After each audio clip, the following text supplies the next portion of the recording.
Salut à toi, bienvenue dans cette vidéo. Aujourd'hui, je vais t'expliquer les 3 piliers indispensables pour vivre de ton activité de thérapeute. Et quand je dis vivre, je parle pas de gratter 200 € par mois, je parle de vraiment en vivre, d'avoir une activité qui tourne, qui est stable, qui te permet en fait d'être vraiment serein.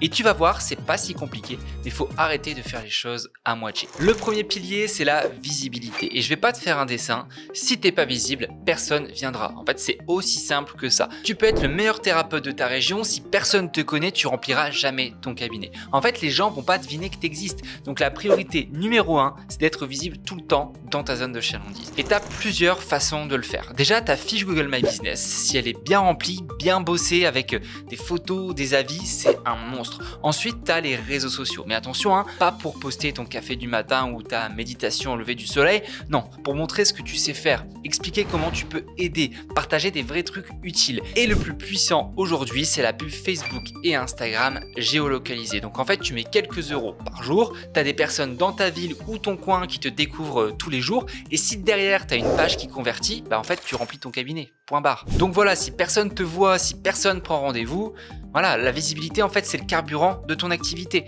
Mais ça suffit pas d'être visible, parce que si tu es visible mais pas crédible, en fait ça changera rien. Et c'est là qu'on passe au deuxième pilier qui est la légitimité. Quand quelqu'un tombe sur toi, il va pas se dire tout de suite génial, je prends rendez-vous. En fait, il va scanner, il va regarder sur ton site, tes réseaux, ton profil, tes avis, et il va se poser une question. Est-ce que je peux lui faire confiance? Et là, en fait, tu as deux choix. Soit tu laisses le doute s'installer et il passe à un autre thérapeute, soit tu montres direct que tu es pro, que tu es rassurant, compétent, et là, il clique. Donc, ce que tu dois créer, c'est ce qu'on appelle des marqueurs de confiance. Un marqueur de confiance, c'est tout ce qui donne confiance à un futur client ou un futur patient. C'est ce qui le fait, en fait, passer à l'action. Et là, il y en a plein. Le premier, c'est les avis Google. Ça, c'est clairement le numéro 1. Plus tu en as, plus tu es crédible et plus tu es visible. Donc ça, c'est le combo gagnant. Ensuite, les témoignages, que ce soit vidéo ou écrit, donc même un simple texte avec un prénom plus une photo, ça rassure. Il faut aussi un site propre, donc pas besoin de 12 pages, mais il faut que ça soit pro. Faut pas que ça pique les yeux en fait, et surtout pas de faute d'orthographe s'il vous plaît. Il faut aussi des photos de toi, bien faites, pas un selfie mal cadré dans ton salon, et il faut que les gens te voient en fait, faut te montrer au moins un peu. Donc t'as pas besoin de faire le clown sur Insta, mais il faut qu'on sache qui tu es, forcément. Et oui, c'est ça la légitimité, c'est ce qui permet aux gens de se dire ok, cette personne elle a l'air sérieuse, ok, j'ai confiance, et la confiance c'est ce qui déclenche l'action. Sans confiance, il n'y a pas de prise de rendez-vous. Et la troisième pilier, la singularité.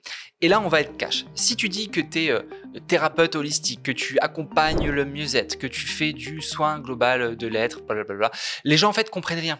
Et s'ils comprennent rien, ils ne cliquent pas. Donc tu as besoin d'un positionnement clair. Donc c'est pas grave si tu fais 8 techniques différentes, mais ton message, lui, il doit être clair. Dis que tu es hypnothérapeute ou réflexologue ou énergéticien, thérapeute manuel ou alors magnétiseur. Donc en fait, choisis une spécialité d'appel, quelque chose de concret. Et là, attention, si tu bosses en présentiel, je te conseille de pas trop te nicher sur un seul type de problème, parce que localement, tu as besoin d'un peu plus d'ouverture. Mais si tu bosses en distanciel, là oui, il faut te nicher. Il faut que tu sois l'expert d'un truc précis. C'est ce qui va créer en fait ta légitimité à distance. Et ta singularité, c'est pas seulement ce que tu dis, c'est aussi ton univers. Donc les couleurs que tu utilises, ton logo, tes photos, ta vibe, tes valeurs, ton énergie, tout ça, ça forme ce qu'on appelle ton image de marque personnelle. Et c'est ça ce qui fait que les gens te retiennent en fait, qu'ils s'attachent, qu'ils te choisissent toi et pas un autre. Et maintenant, tu sais ce qui se passe quand tu as les 3 piliers bien faits, bien solides.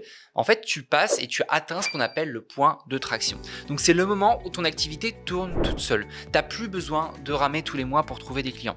En fait, tu es visible, tu es crédible, tu es unique, les gens prennent rendez-vous, parlent de toi, reviennent, tu as des résultats, en fait, tu es clairement ce qu'on appelle dans le flux.